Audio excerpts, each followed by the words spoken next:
channel Ngulik Horor.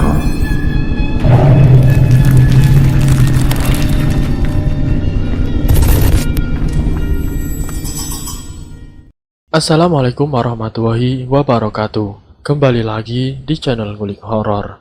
Channel ini menceritakan tentang kisah-kisah misteri. Kali ini saya akan membawakan kisah misteri yang ditulis oleh @penulismalam94. Kalian juga dapat mengunjungi tweet beliau langsung ya. Nanti link saya akan sediakan di kolom deskripsinya. Oh ya, di dalam cerita ini nama dan tempatnya disamarkan semua ya, untuk menjaga privasi pihak yang terlibat di dalamnya. Yuk daripada kita lama-lama, langsung saja kita simak ceritanya. Bismillahirrahmanirrahim. Kali ini saya akan membawakan kisah misteri yang berjudul Rumah Tusuk Sate. Musibah selalu datang menimpaku sejak aku membeli rumah itu. Perkenalkan, namaku adalah Hamid, lelaki berusia 32 tahun yang sudah memiliki seorang istri cantik bernama Ismi. Ia berumur 29 tahun dan kita dikaruniai dua orang anak perempuan, yaitu Dini berusia 6 tahun dan Indri 5 tahun. Aku sangat bersyukur karena di usiaku yang bisa dibilang sudah cukup matang ini aku memiliki jabatan yang lumayan tinggi di perusahaan. Secara finansial aku pun termasuk dalam kategori keluarga menengah ke atas. Walaupun aku ini sudah berumur berkeluarga, bahkan sudah mapan, ayahku masih saja memaksaku untuk tetap tinggal di rumahnya yang berada di kawasan Bogor. Ya, memang sejak perceraian ayah dan ibuku dulu, ayah tidak pernah sekalipun membuka hati untuk wanita lain. Ia hanya fokus bekerja dan bekerja supaya aku menjadi anak yang hebat kelak. Oleh sebab demikian, kedekatan batin antara aku dan ayah sangatlah erat. Setelah aku menikah dengan Ismi, ayahku melarangku untuk membeli rumah karena dikhawatirkan aku tidak lagi fokus mengurusi beliau. Lambat laun aku yang sudah dikaruniai dua orang putri yang semakin bertumbuh besar. Mau tidak mau aku harus membeli rumah sendiri karena di rumah ayah hanya memiliki 2 kamar tidur utama saja. Aku dan Ismi perlahan mencari rumah yang dekat dengan rumah ayah agar aku tetap bisa dekat dengannya. Namun setelah beberapa kali melakukan survei di beberapa perumahan terdekat, Ismi merasa kurang sreg dengan lingkungannya. Aku pun tidak bisa memaksakan kehendakku terhadap Ismi, karena selama ini ia sudah mengalah untuk tinggal seatap bersama ayahku. Mas, Mbok ya jangan di Bogor terus toh. Aku ini bosen loh, ini kan rumah kita. Masa sih mas, mau terus-terusan menuruti kemauan bapak terus? Lah iya, kalau bapakmu akan hidup 100 tahun lamanya. Kalau misalkan amit-amit beliau meninggal, ya mau tidak mau kita juga bakalan tinggal sampai tua di Bogor toh mas, ujar Ismi sambil cemberut. Ya sudah dek, sekarang bagaimana maumu saja, mas giliran yang mengalah. Tapi mas mohon ya dek, setiap weekend Boya ingat sama bapak di Bogor. Kita pokoknya harus jenguk bapak, jawabku sambil membujuk. Ismi pun setuju dan ia langsung meminta mencari rumah di kawasan Tangerang. Kota Tangerang sendiri dipilih Ismi karena jarak ke kota Jakarta tempat kerja Ismi dan kantorku tidak begitu jauh. Begitupun jika Ismi ingin berkunjung ke rumah saudara kandungnya. Saat weekend kami sempatkan kembali untuk mencari rumah di kawasan Tangerang. Atas beberapa usulan dari kerabat, kami diarahkan langsung ke sebuah perumahan elit yang berada di kawasan Tiga Raksa. Aku dan Ismi yang pertama kali menginjak kaki di kluster perumahan elit tersebut langsung terpikat dengan fasilitas-fasilitas lengkap yang diberikan. Terlebih faktor keamanannya 1 kali 24 jam. Serta wilayah tersebut dekat dengan sekolah SD swasta yang cukup bagus untuk Dini, mengingat tahun depan Dini akan menempuh pendidikan sekolah dasar. Sudah Thomas, sepertinya perumahan ini memang cocok untuk kita. sekolah dasar untuk dini dekat, mau ke pasar dekat, dan juga akses untuk kemanapun dekat, ucap Ismi meyakinkan. Kami berdua pun langsung menghampiri kantor pemasaran perumahan elit tersebut, dan di sana kami ditawarkan beberapa rumah kosong yang siap huni. Kalau menurut saya, sebaiknya Bapak dan Ibu ambil rumah ini saja. Berhubung rumah ini sudah hampir 3 tahun belum berpenghuni, kami adakan diskon besar-besaran, bahkan sampai 35%, dan bebas biaya administrasi, serta free air kondisioner, plus TV LED 24 inch. Jelas Fadil seorang salesman sambil menunjukkan denah rumah kosong yang ternyata letaknya persis berada di tengah pertigaan jalan, yaitu tusuk sate. Aku menoleh ke arah Ismi, sebenarnya ada rasa ragu untukku mengambil rumah itu. Dek, apa ndak lebih baik ambil rumah yang posisinya paling sudut dan otomatis ukuran tanahnya lebih luas sedikit? Tanyaku pelan. Ismi menggelengkan kepalanya dan terlihat ia sangat senang sekali dengan harga miring serta bonus yang didapatkan dari rumah itu. Tidak mas, wes toh, yang ini saja. Lumayan lah mas, kita bisa menghemat uang tabungan kita loh. Sisanya bisa buat biaya furnitur dan juga renovasi pemugaran rumah loh, jawab Ismi. Saat itu aku sudah tidak bisa menolak lagi keinginan Ismi. Bagiku kebahagiaan Ismi adalah kebahagiaanku juga. Walaupun sebenarnya dari awal aku kurang sreg dengan posisi rumah tersebut. Singkat cerita, karena alasan waktu kami yang sama-sama sibuk bekerja serta anak kami Dini yang sebentar lagi akan masuk sekolah dasar, tanpa berlama-lama dan tanpa berpikir panjang, aku dan Ismi langsung membeli rumah itu. Baru berselang 3 hari dari serah terima kunci rumah, Pak Laksono dan 3 orang anak buahnya. Pak Laksono ini mandor yang teman-teman dari perumahan tersebut yang akan merenovasi rumah terkena musibah. Saat Pak Laksono dan anak buahnya menaiki tangga menuju ke lantai 2, entah mengapa kaki Pak Laksono seperti ada yang menjegal, hingga menyebabkan tubuhnya terjatuh dan menimpa 3 anak buahnya yang berdiri tepat di belakang Pak Laksono. Beruntung mereka tidak kenapa-kenapa, hanya saja kaki Pak Laksono mengalami cedera ringan. Tidak hanya itu, Sarmuji, salah satu anak buah Pak Laksono, pun mengungkapkan jika saat mereka merenovasi rumah, walaupun di pagi sore hari, rasanya ada hawa dingin yang mencekam di sekelilingnya. Dek, perasaan Mas kok tidak enak ya? Mas kepikiran omongan Pak Laksono dan juga pengakuan anak-anak buahnya kalau rumah yang baru kita beli itu hawanya tidak enak dan bisa bikin celaka orang. Masa belum ada 1 minggu direnovasi sudah ada kejadian korban? Apa ini ada sangkut pautnya dengan posisi rumah tusuk sate? Tanyaku. Aduh mas, kamu itu aneh sekali sih mas. Masa iya masih percaya mitos tusuk sate sih? Sudahlah mas, wong Pak Laksono hanya terjatuh biasa, jangan dibesar-besarkan toh mas. Apalagi disangkut pautkan dengan hal di luar logika, jawab Ismi ketus. Aku tidak lagi berani mengungkit permasalahan itu. Aku yakin jika aku bersikeras dengan pemarahanku akan bisa menimbulkan konflik dengan Ismi istriku. Beberapa hari kemudian Pak Laksono menelponku saat sedang di kantor.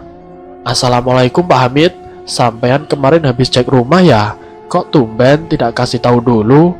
Oh ya, ngomong-ngomong saya mau informasi saja Pak. Sepertinya semen dan ubin granit untuk bagian dapur kurang Pak. Terserah mau sampean saja yang beli atau saya, ucap suara Pak Laksono dari seberang sana. Waalaikumsalam Pak Laksono. Sepertinya silakan Pak Laksono saja yang beli, karena saya dan Ismi masih sibuk Pak. Belum sempat untuk 3 raksa lagi. Oh ya Pak, sebelumnya dari mana Bapak mengambil kesimpulan kalau saya datang ke rumah Tangerang? Tanyaku balik penasaran. Hah? Yang benar Pak, soalnya tadi saat pagi saya lihat di lantai rumah banyak sekali jejak langkah kaki anak kecil. Tapi suara Pak Laksono perlahan mengecil. Tapi apa toh Pak Laksono? Mbok ya jangan ngomong sepotong-potong, ujarku agak memburu. Tapi jejak langkah itu hanya beberapa langkah, lalu menghilang Pak. Lalu lanjut lagi beberapa langkah, lalu hilang lagi. Dan saat saya membuka rumah, semua keadaannya berubah posisi Pak. Contohnya yang tadinya saya menaruh semen di lantai 1, kok bisa di lantai 2 ya Pak? Awalnya ya saya pikir Bapak sudah cek ke rumah dan merapikan barang-barang, jawab Pak Laksono. Aduh Pak, sampean jangan ngaco, saya itu belum ke sana, apalagi anak saya yang ke situ. Lagian kunci rumah itu kan hanya ada 2, satu di tangan saya, satu lagi di tangan Pak Laksono. Jadi tidak mungkin toh ada orang yang masuk selain kita berdua, jawabku seolah tidak percaya. Apa jangan-jangan Pak Laksono lupa mengunci pintu sehingga ada orang yang masuk ke dalam rumah? Takutnya ada maling Pak. Coba Pak Laksono pastikan dulu, di rumah tidak ada barang yang hilang kan? Sambungku. Waduh Pak Hamid, sudah saya cek berkali-kali sebelum saya pulang. Rumah Pak Hamid sudah terkunci. Rasanya bukan maling Pak, karena tidak ada barang yang hilang. Hanya saja barang-barang material kami semua berubah-ubah posisi, seperti ada yang memindahkan Pak, ucap Pak Laksono heran. Ya sudahlah, anggap saja bukan hal yang penting untuk dibahas Pak. Untuk pembelian material yang kurang, saya serahkan pada Pak Laksono saja, jawabku, dan tidak lama aku mematikan telepon itu. Aku berusaha untuk tidak memikirkan hal yang baru saja Pak Laksono sampaikan. Barangkali benar menurut Ismi jika setelah diadakan acara tahlilan mungkin rumah itu akan hilang dari segala macam penampakan. Dan wajar saja, namanya rumah 3 tahun tidak berpenghuni. Pasti ada penunggu yang tidak kasat mata tinggal di situ. Setelah kejadian aneh tersebut memang semua serasa baik-baik saja. Sampai pada akhirnya rumah itu pun telah selesai direnovasi. Rumah 2 lantai yang berukuran 10 kali 15 meter itu nampak terlihat megah dan kokoh dengan akses modern minimalis.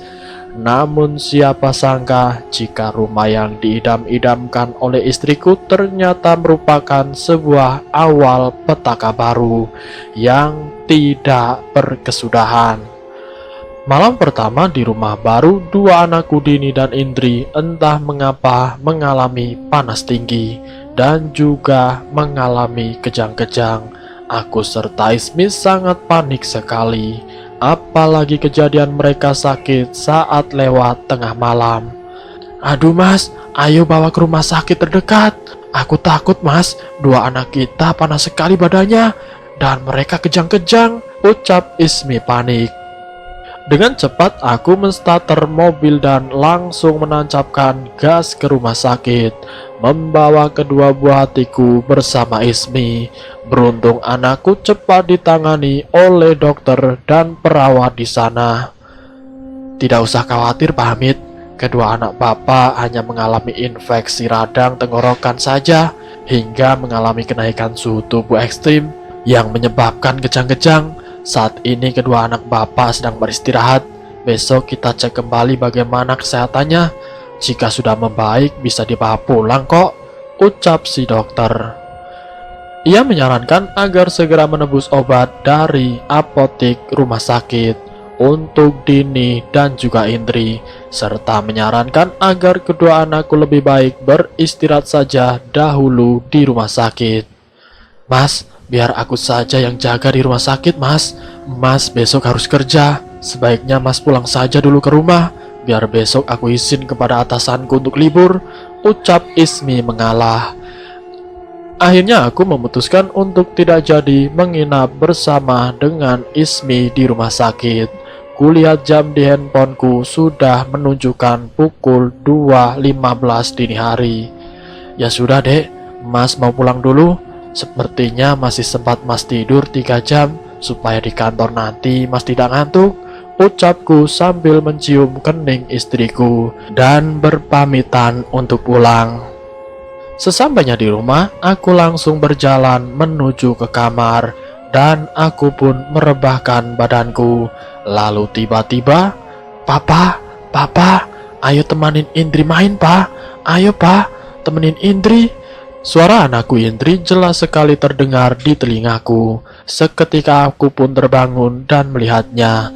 Ternyata pintu kamarku yang tadinya terkunci kini menjadi telah terbuka. Saat itu aku segera bergegas menuju ke kamar anak yang berada di lantai 1. Aku sendiri seolah lupa jika barusan Indri dan Dini sedang dirawat di rumah sakit bersama dengan mamanya. Kulihat ke dalam kamar anakku dan ternyata semua sudah porak-poranda berantakan. Dan di lantai kamar terdapat banyak jejak kaki anak kecil. Astagfirullahaladzim, ya Allah, kedua anakku dan Ismi kan sedang dirawat, ucapku yang baru tersadar. Aku kemudian mengingat ucapan Pak Laksono jika ia melihat ada banyak jejak langkah anak kecil. Dan kemudian aku membatin dalam hati, ya Allah, apa ini sama dengan yang Pak Laksono lihat sewaktu itu? Peluh mulai mengalir dari dahiku. Degup jantungku pun mulai tidak beraturan. Manakala aku mendengar persis di arah tangga suara anak kecil yang berlari-lari dan tertawa-tawa. Bola kecil yang biasa Dini dan Indri mainkan pun perlahan menggelinding ke arahku.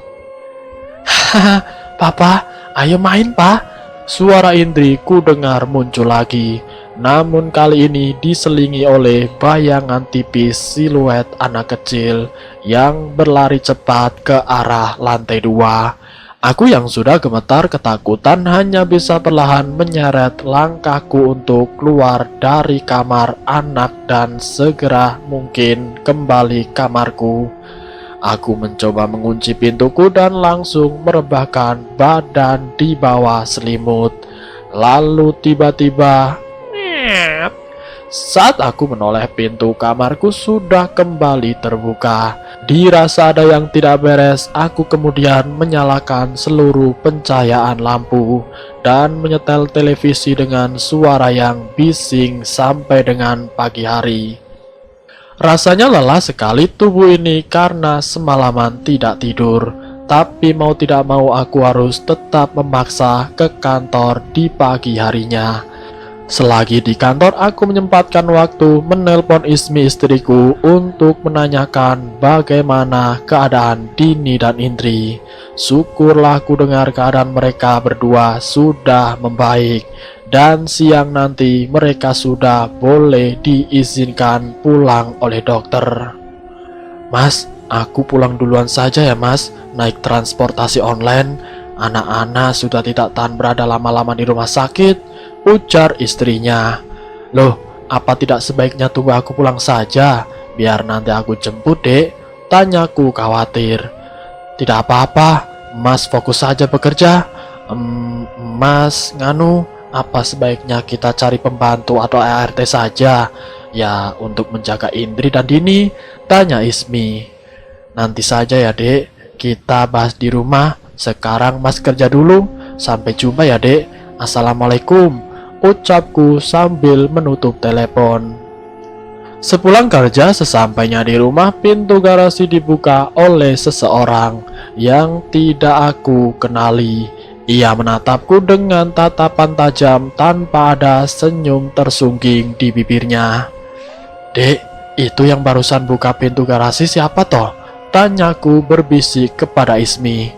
"Oh alah, itu Mbak Darsi. Sebelumnya maaf loh Mas, aku mengambil keputusan sebelah pihak begini karena aku pikir lebih cepat lebih baik jika ada ART di rumah ini untuk menjaga Indri dan Dini sampai dengan sore hari saja. Lagian aku sama kamu kan kerja. Kemarin juga masih ada bapak yang menemani Dini serta Indri," jawab Ismi pelan. "Oh, ya sudah Dek, silahkan kamu atur saja," ucapku yang tidak mau terlalu ambil pusing karena di hari itu sudah merasa terlalu lelah. Lalu kemudian aku pun langsung mandi membersihkan tubuhku Dan setelahnya aku memejamkan mata berharap aku bisa tertidur lebih cepat. Hamid, Hamid, segera tinggalkan rumah ini Hamid. Jika tidak, kau akan mati Hamid. Hihihihihi. Tiba-tiba suara perempuan mengikik jelas terdengar di telingaku. Seketika aku terhenyak dan di sebelahku sudah berdiri ART baru. Pak, maaf ya, saya diminta ibu untuk membangunkan bapak karena bapak belum makan, ujar ART itu. Kulihat dalam-dalam wajah serta perawakan Darsi yang terlihat agak pucat dan berambut panjang. Kutafsir usianya pun masih lebih muda dari Ismi. Lain kali cukup ketuk pintu kamar saja, tidak perlu sampai masuk. Nanti tidak enak kalau kelihatan sama ibu, ucapku agak ketus. Darsi pun tanpa menjawab langsung berlalu dari kamar. Tidak lama aku dengan gontai turun dari lantai 2 menuju ke ruang makan. Di sana sudah ada Ismi, Dini serta Indri yang akan siap menyantap makan malam. Papa sudah bangun? Baru saja, tadi Mama mau bangunin Papa, ucap Ismi. Dek, kamu yang benar saja. Masa sih Darsi kamu suruh buat bangunin aku sampai masuk ke dalam kamar? Itu kan tidak sopan toh dek, jawabku ketus. Mas, kamu ini ngelindur ya? Tanya aja anak-anak, Mbak Darsi itu sudah pulang dari tadi. Beberapa jam yang lalu, pas tidak lama mas sampai di rumah. Lagian omonganmu kok ngaco sih mas? Ya tidak mungkin lah, aku suruh Darsi yang bangunin kamu, jawab Ismi dengan suara meninggi. Emosiku langsung membuncah, aku berbalik memarahi Ismi. Lagian kamu ini dek, tidak ngomong-ngomong dulu sama mas. Mau ambil ART, sudah ada saja yang bekerja. Kalau dia jahat bagaimana dek? Apalagi kan kita baru tinggal di sini, bentakku. Kan tadi sudah aku izin Thomas. Apa bedanya nanti atau sekarang? Kita memang benar-benar perlu ART mas, balas Ismi tidak mau kalah. Makanya kamu ini sebaiknya di rumah saja, tidak perlu lagi bekerja. Memangnya tidak cukup dari penghasilan mas, bentakku kemudian. Percekcokan kini tidak bisa terelakkan.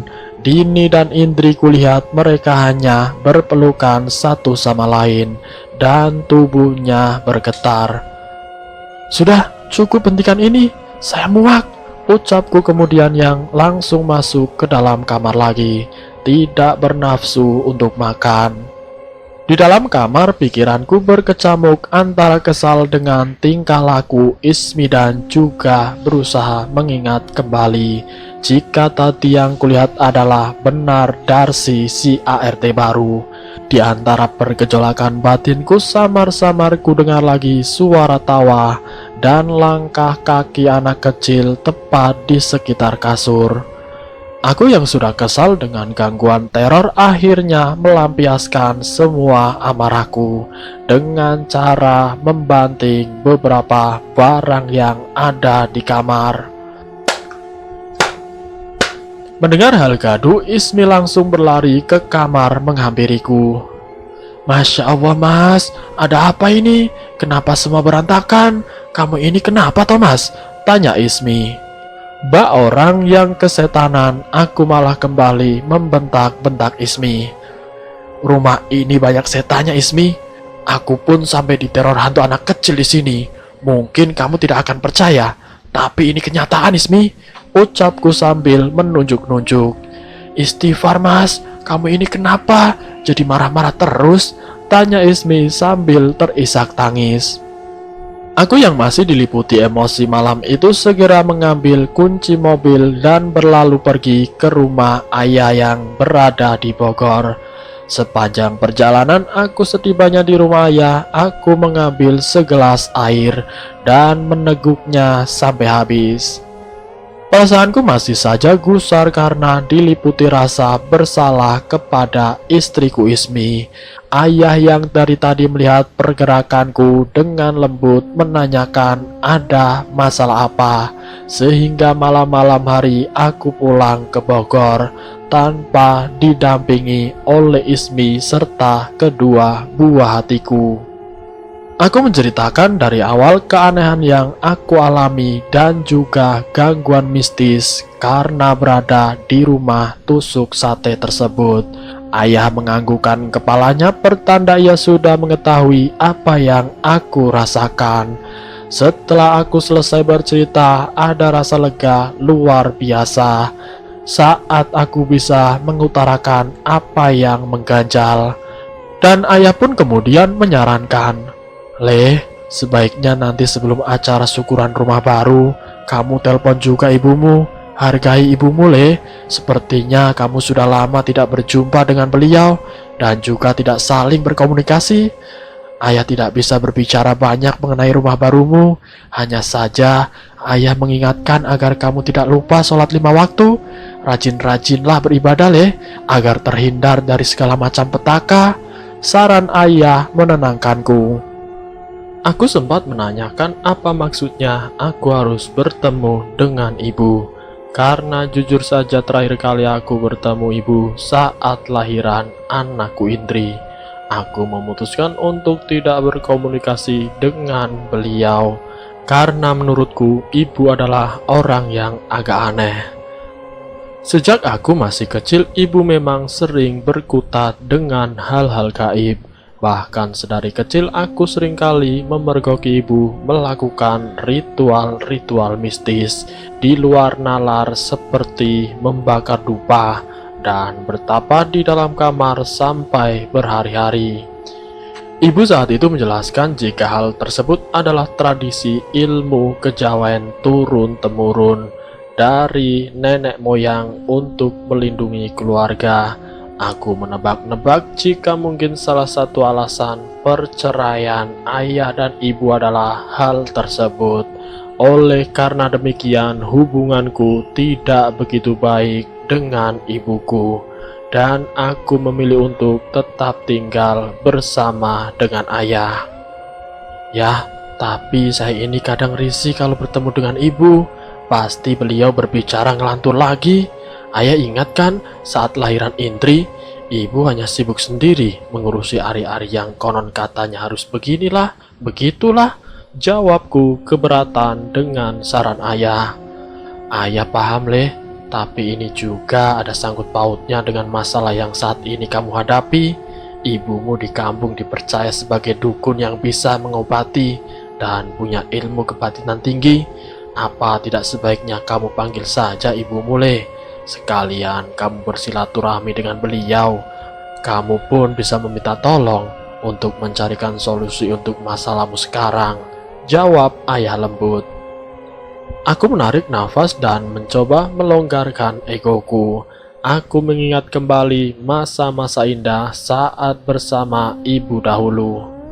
Ya sudahlah ya, nanti saya coba hubungi ibu di kampung. Kalau beliau mau, sebelum hari H acara pengajian, saya akan menjemputnya di kampung. Jawabku. Beberapa menit kemudian handphoneku berbunyi. Terlihat ada panggilan dari Ismi, istriku. "Halo, assalamualaikum," sapaku terlebih dahulu. Di seberang sana tidak ada jawaban, hanya bunyi suara anak kecil yang tertawa-tawa. Dan lalu bergantian suara tangis Paro Ismi. Seketika aku pun menjadi panik. "Halo, halo dek, halo, halo, kamu kenapa dek?" Tanyaku berulang kali, dan tiba-tiba telepon pun terputus. Aku mencoba untuk mengirimkan pesan singkat, namun hanya checklist satu dan beberapa kali panggilan tidak tersambung kepada Ismi. Tidak kuhiraukan lagi rasa lelah dan kantukku. Saat itu juga aku memutuskan untuk kembali ke Tiga Raksa Tangerang. Di dalam benakku pasti Dini atau Indri mengalami panas lagi, dan Ismi pun menjadi panik. Dalam perjalananku injak pedal gas dalam-dalam agar aku bisa segera sampai di rumah. Namun naas saat memacu kendaraan dengan kecepatan tinggi. Di jalan tol aku jelas-jelas melihat kedua anakku Dini dan Indri yang tiba-tiba menyeberangi jalan, sehingga aku dengan spontan membanting setir ke arah yang berlawanan. Dan brak! Semua nampak menjadi gelap dan tubuhku menjadi sakit semua. Perlahan ku buka mataku dan kulihat di sekeliling sudah ada Ismi, kedua buah hatiku dan juga dokter. "Kenapa aku ini?" tanyaku parau. "Alhamdulillah mas, kamu sudah sadar. Selama kamu kecelakaan hebat, beruntung kamu tidak apa-apa, hanya kaki kiri dan tulang bahu yang patah," ucap Ismi sambil menitikkan air mata. "Papa sudah bangun, papa sudah sehat lagi," jawab Dini dan Indri yang langsung memelukku.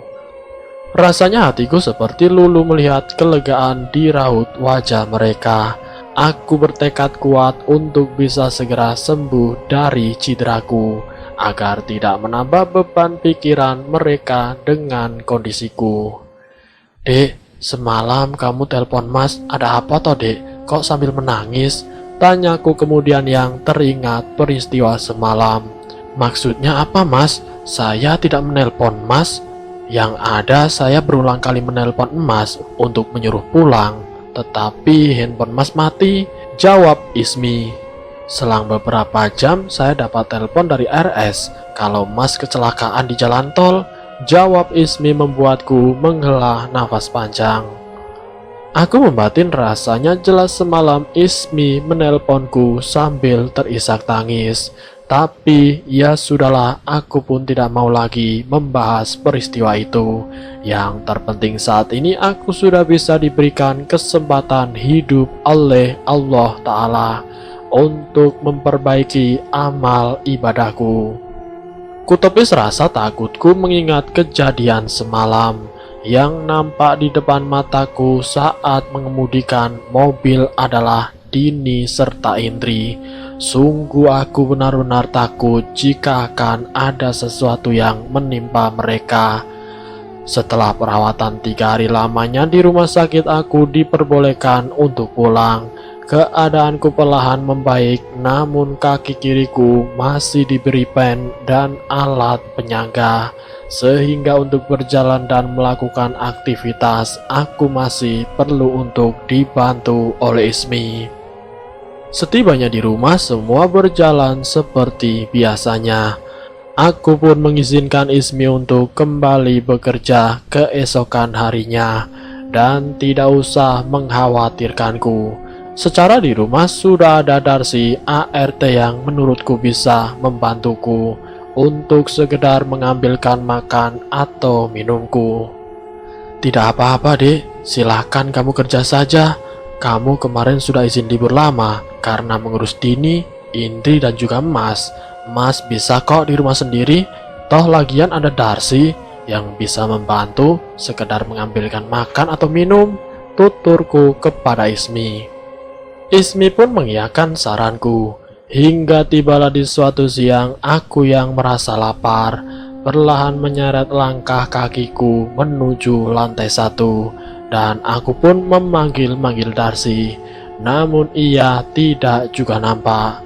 Pandanganku kemudian kuarahkan ke arah kamar Dini dan Indri. Mungkin saja ada Darsi di sana yang sedang bermain dengan mereka. Kebetulan saat itu pintu kamar Dini dan Indri tidak tertutup rapat, sehingga aku bisa mengintip dari celah pintu untuk memastikan apakah ada Darsi di situ. Seketika mataku terbelalak dibuatnya saat aku melihat Dini serta Indri berbicara dan tertawa-tawa dengan sesosok wanita yang wajahnya mengerikan seperti kuntilanak. Rambut wanita itu terurai acak-acakan, wajahnya putih pucat persis seperti mayat, dan memakai gaun putih yang kumal karena kotoran tanah. Bahkan untuk sepersekian detik aku melihat jelas wanita itu adalah Darsi. Jantungku ini mulai berdegup tidak beraturan, dan Darsi pun mengagetkanku. "Pak, Bapak cari saya ya?" ucap suara perempuan datar dari belakangku. Saat aku menoleh sudah ada Darsi di sana. Aku pun mencoba mengucek-ngucek kedua mataku Dan saat ku tengok ke dalam kamar Dini dan Indri, mereka berdua nyatanya sedang tidur siang. Iya, tadi saya cari kamu. Saya mau minta tolong, ambilkan saya makanan, Darcy, ucapku tergagap. Rasanya aku merasakan tidak nyaman dengan kehadiran Darcy yang misterius. Bahkan aku sendiri tidak tahu bagaimana awal mula kedatangan Darcy di rumahku. Aku yang penasaran kemudian bertanya kepada Darcy, "Darcy, kamu ini berasal dari mana toh? Dan lalu kok bisa kamu bekerja di sini?" tanyaku. "Saya orang kampung belakang perumahan ini dan saya hanya kebetulan ditawari bekerja oleh ibu," jawabnya singkat. Setelah aku makan siang, aku baru teringat akan pesan ayah untuk menghubungi ibu di kampung. Segera aku pun mencoba menghubunginya. Aku sudah beberapa tahun tidak berkomunikasi dengan beliau. "Assalamualaikum, Bu. Ini Hamid," ucapku pelan. "Waalaikumsalam. Ya Allah, Nak, kamu ini kenapa? Sudah lama tidak ada kabar. Nomor handphonemu ganti, Mbok ya bilang sama ibu. Kalau ibu kenapa-kenapa di sini, apa kamu tidak khawatir, Tomit?" cecar ibuku. Seketika ada rasa bersalah bercampur rindu di benakku, mengingat sudah beberapa tahun ini tidak pernah berkomunikasi. "Maafkan Hamid ya, Bu. Bu, Hamid minggu depan akan mengadakan acara tahlilan di rumah baru. Apa ibu berkenan datang ke rumah baru Hamid?" tanyaku. "Iya, pasti anakku. Ibu akan datang, Nak. Ibu yang akan datang menemui kamu, atau kamu yang akan menjemput ibu, Mid?" tanyanya. "Sebaiknya saya, Bu, yang akan menjemput ibu di kampung. Ibu sudah terlalu tua untuk naik turun bis sendirian," jawabku. Singkat cerita, aku dan ibu membuat janji bertemu. Aku sudah membuat rencana jika dalam beberapa hari ke depan akan pulang ke kampung halaman ibu yang berada di Jawa Tengah untuk menjemputnya. Sore hari pun tiba, aku dengar bunyi suara mobil Ismi yang sudah memasuki garasi. Ismi langsung melihat keadaanku di kamar dan dengan wajah yang sumringah ia pun berkata, "Mas, gimana keadaannya? Apa sudah agak baikan? Oh ya, aku tadi belikan sayur sop iga sapi untuk Mas dan anak-anak untuk makan.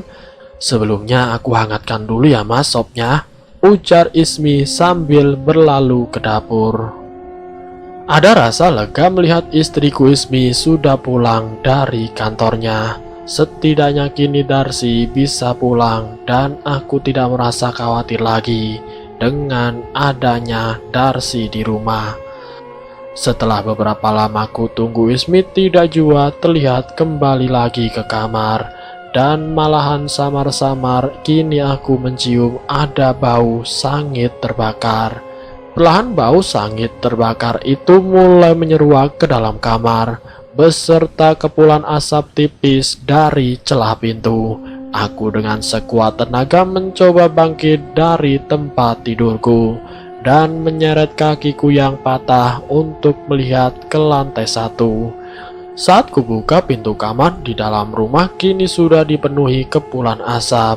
Aku berteriak-teriak memanggil Ismi dan kedua buah hatiku untuk segera berlari keluar rumah.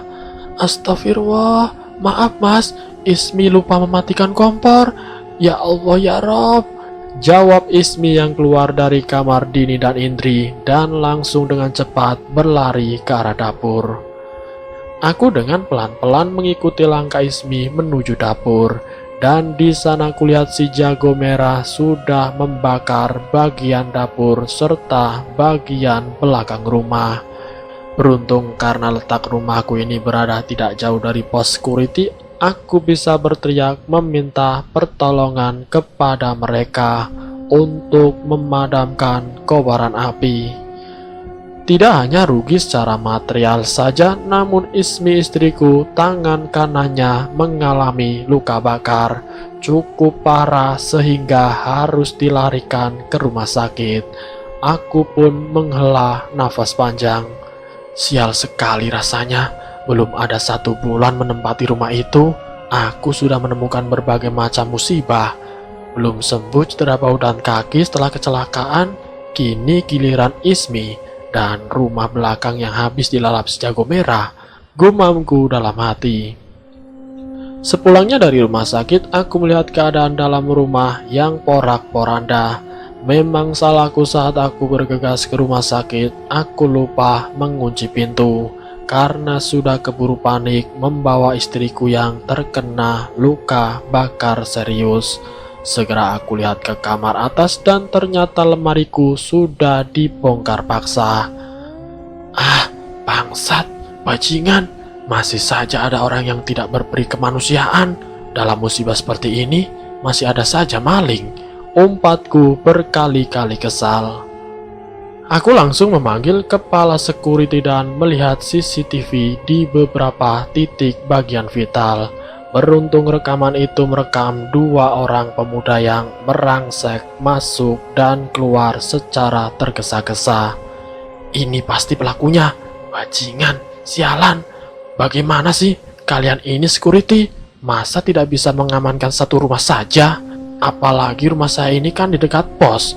Cerocosku kehilangan kesabaran. Menurut pembelaan dari security yang bertugas, ia memang melihat 2 orang asing masuk ke dalam rumah. Namun mereka mengaku dari pihak kepolisian yang sedang bertugas menyelidiki rumahku setelah insiden kebakaran. Kakiku terasa lemas, rasanya langit hampir runtuh menimpaku. Kulihat Ismi yang terus memeluk tubuhku dari belakang dan mengusap-ngusap punggungku. Sudahlah mas, sabar, kita sedang diuji oleh Allah. Berarti yang sudah hilang bukan milik kita. Lihat mas, kita masih punya Dini dan Indri. Itu harta kita yang sangat berharga dari benda-benda yang hilang. Tidak terasa air mata pun mengalir. Rasanya kesal, marah dan tidak ikhlas berkecamuk di benakku. Dari kerugian itu kutafsir mencapai sekitar kurang lebih 18 juta rupiah. Dihitung dari 3 buah jam tangan yang hilang serta perhiasan emas milik Ismi. Belum lagi kerugian akibat rumah yang dilalap si jago merah serta biaya pengobatan luka bakar Ismi. Dek, Mas sudah benar-benar tidak tahan berada di rumah ini. Rumah ini ada sangkut pautnya dengan posisi rumah tusuk sate yang akan memakan korban jiwa. Ucapku bernada tinggi. Ya sudah mas, terus mau nyanyi dengan apa toh mas? Apa sebaiknya kita jual saja rumah ini? Tanya Ismi. 2 hari lagi mas akan menemui ibu. Mungkin mas akan ke sana dengan Pak Priyono, supir kantor. Karena kondisi mas masih cedera, mas yakin ibu mungkin bisa mencarikan solusi? Jawabku pasti. Akhirnya di hari yang ditentukan aku berangkat dari Tangerang bersama Pak Priyono menuju ke kota Semarang. Setibanya di sana aku langsung disambut hangat oleh ibuku. Tanpa banyak berbasa-basi aku menceritakan kejadian demi kejadian naas yang menimpa keluargaku dan mengutarakan apa maksud dan tujuanku untuk mengajak ibu ke rumah. Ibu dengan seksama menyimak pembicaraanku dan ia menghentikan pembicaraan. "Shh, ternyata ada yang mengikutimu nak," ucapnya sambil menunjuk ke arah belakang tubuhku. Dengan sigap ibu langsung berdiri dan menempelkan kedua tangannya di punggungku sambil mulutnya berkomat kamit membacakan rapalan. Tidak lama ada rasa panas luar biasa di punggungku dan kemudian ada rasa mual yang luar biasa hingga aku memuntahkan isi perutku. "Oh, hantu anak kecil rupanya yang mengganggu," jawab ibu datar. Aku terenyak dan seketika bulu kuduku merinding. Anak itu janin yang tidak diharapkan. Ia mati di dalam kandungan ibunya karena ibunya bunuh diri terlebih dahulu. Seharusnya arwah ibunya pun masih berada di sekitar hantu anak kecil itu. "Apa kamu merasa ada keanehan di sekitarmu nak?" tanya ibuku. Seketika aku mengingat wajah menyeramkan Darcy saat di kamar kedua buah hatiku. Bu, Darcy bu, jangan-jangan ia setan, ucapku tergagap. Mendengar nama Darcy, wajah ibu menjadi serius, seperti ia mengetahui sesuatu.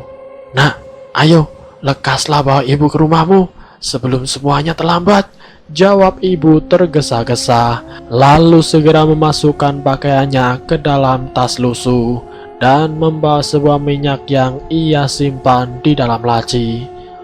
Aku mencoba dengan sekuat tenaga bergantian membawa mobil dengan Pak Priyono, mengingat sedari pagi ia sudah kelelahan membawa mobil dari Tangerang ke Semarang, dan di hari yang sama itu pula aku serta ibu memaksa kembali lagi dari Semarang ke Tangerang.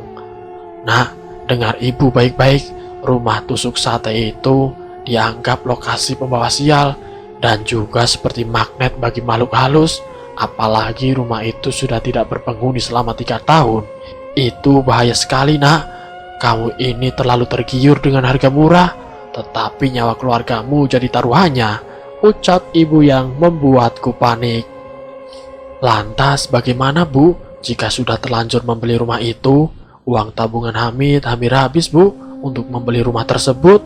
Rasanya sulit jika Hamid harus segera pindah rumah lagi, jawabku penasaran. Tenang saja anakku, kita ini manusia, derajatnya lebih tinggi dari mereka. Jangan sampai kalah, ibu akan membantu untuk mengeluarkan segala bentuk jelmaan jin dari dalam rumah itu yang membawa pengaruh negatif seperti emosi yang tidak terkontrol dan juga musibah lain datang bertubi-tubi. Setelahnya ibu akan beritahu apa yang harus kamu lakukan. Jelas ibuku. Baru saja ibu selesai berbicara, tiba-tiba handphoneku berdering. Kulihat panggilan itu berasal dari Ismi. Mas, cepat pulang mas, Dini dan Indri kembali kejang-kejang. Aku benar-benar takut mas, setelah sebelumnya aku melihat dengan mata kepala aku sendiri. Mereka bermain dengan sosok kuntilanak yang menyeramkan, tutur Ismi sambil terisak tangis. Seketika tanganku gemetar hebat dan kemudian telepon itu kuserahkan kepada ibu. Dok, jangan khawatir, jangan takut. Segeralah baca-baca surat pendek yang kamu bisa, dok, di telinga cucuku. Buatkan kopi hitam dan segera beri kepada Dini dan Indri. Itu salah satu bentuk pertolongan pertama untuk sakit kejang pada anak. Jelas ibuku. Kami semua sangat panik, mobil pun dipacu dengan kecepatan hampir maksimal. Beruntung kami bisa selamat sampai di Tangerang. Aku dan ibu segera menemui Ismi yang sudah berada di rumah sakit. Di sana kulihat 2 buah hatiku sudah tertidur pulas. Bagaimana dek keadaan anak-anak? Tanyaku gugup. Sudah diberi obat mas sama dokter?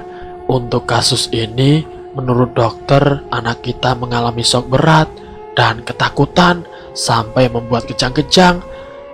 Rasanya aku kesal sekali mendengar hal itu. Aku yakin yang dilihat oleh kedua anakku dan Ismi adalah sosok Darcy yang sebenarnya. Itu kuntilanak Darcy. Coba kamu ingat lagi, bagaimana kamu bisa bertemu dengan dia? Cetus ibuku. Gimana ya bu? Kok saya malah jadi lupa? Saya bahkan tidak ingat siapa Darcy, jawab Ismi seperti orang kebingungan. Ya Allah deh, Darcy itu ART kita. Ingat tidak, kamu ditelepon minta izin sama mas untuk bisa punya ART. Sehabis Dini dan Indri masuk rumah sakit, tanyaku memburu. Loh, tapi saya benar-benar tidak ingat mas. Seingat saya tidak ada siapa-siapa lagi di rumah, ucap Ismi membuat aku sangat terkejut. Rasanya tidak mungkin kalau ia tidak ingat. Ya sudah. Mulai nanti malam siapkan ibu 1 kamar kosong. Tolong siapapun jangan masuk kamar itu sebelum ibu keluar sendiri. Sebelumnya oleskan minyak ini di kedua alis cucuku supaya tidak lagi melihat makhluk halus dan supaya mereka lupa dengan apa yang telah mereka lihat barusan, ucap ibuku. Setelah itu aku mengantar ibu ke rumah terlebih dahulu dan kembali lagi ke rumah sakit. Aduh Biyung, ini istana demit, tidak main-main ini energi negatifnya, ucap ibuku begitu sampai di muka rumahku. Saat masuk ke dalam rumah, mulut ibu kembali berkomat-kamit membaca-baca rapalan doa. Dan kemudian aku jelas mendengar suara cekikikan kuntilanak yang melengking. Sudah, tidak usah takut, ada ibu sekarang di rumah ini. Coba, kamu tunjukkan di mana kamar untuk ibu nak, ucap ibu mencoba menenangkanku. Aku kemudian memilih sebuah kamar tamu yang berada dekat dengan kamar anak di lantai 1. Tidak lama aku pun kembali pamit kepada ibu untuk bermalam di rumah sakit.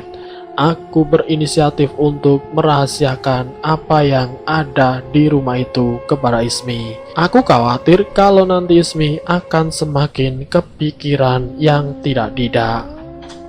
2 hari kemudian aku membawa pulang Dini, Indri, dan Ismi kembali ke rumah. Kulihat kamar tamu masih tertutup rapat. Ada rasa khawatir di diriku, barangkali ada sesuatu yang terjadi sama ibu. Mas, kamu sedang memikirkan ibu ya mas? Tanya Ismi. Iya dek, ibu belum juga keluar nampaknya. Sebenarnya dari dulu sudah sering kali ibu seperti itu. Hidupnya banyak dipakai untuk bersemedi, jawabku. Tepat di jam 6 sore pintu kamar tamu terbuka. Kulihat ibu yang berpeluh bercucuran keringat dan wajahnya sangat kelelahan. Bu, saya ambilkan minum ya, ucapku yang segera memberikan teh manis hangat kepada ibu. Ibu tersenyum dan berkata, terima kasih nak, ibu tidak apa-apa kok, cuma sedikit kelelahan saja, jawabnya. Ibu habis memindahkan satu persatu memedi demit yang menghuni rumah ini. Dari mulai kuntilanak, hantu anak kecil, pocong, dan semua yang ada di rumah ini, ibu pindahkan dengan cara rogo sukmo. Tetapi ini belum selesai nak. Kamu harus mengadakan doa syukuran terlebih dahulu untuk memagari rumah ini dari segala bentuk gangguan lagi. Yang ketiga, cara agar aman dari rumah tusuk sate.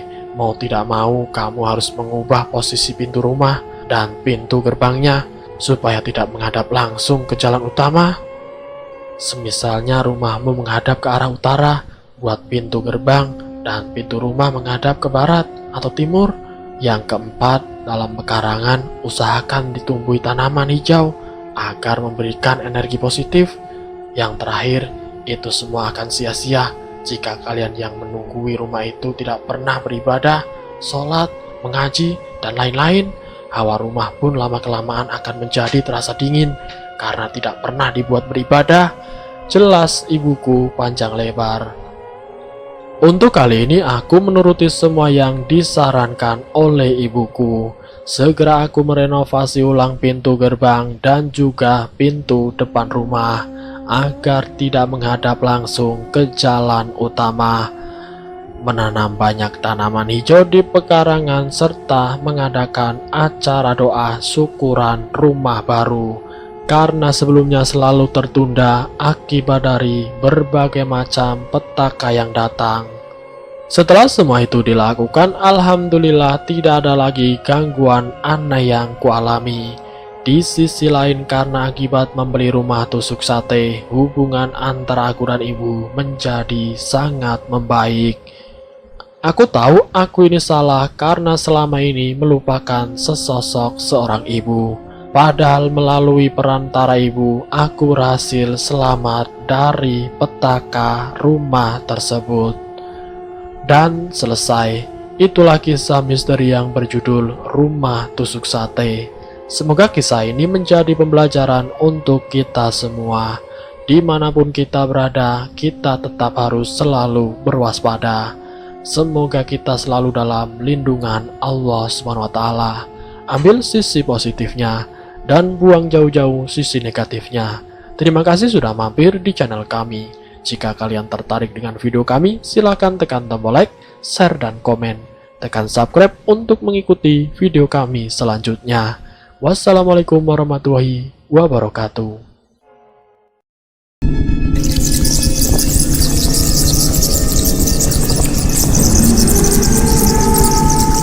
Selamat datang di channel Ngulik Horor.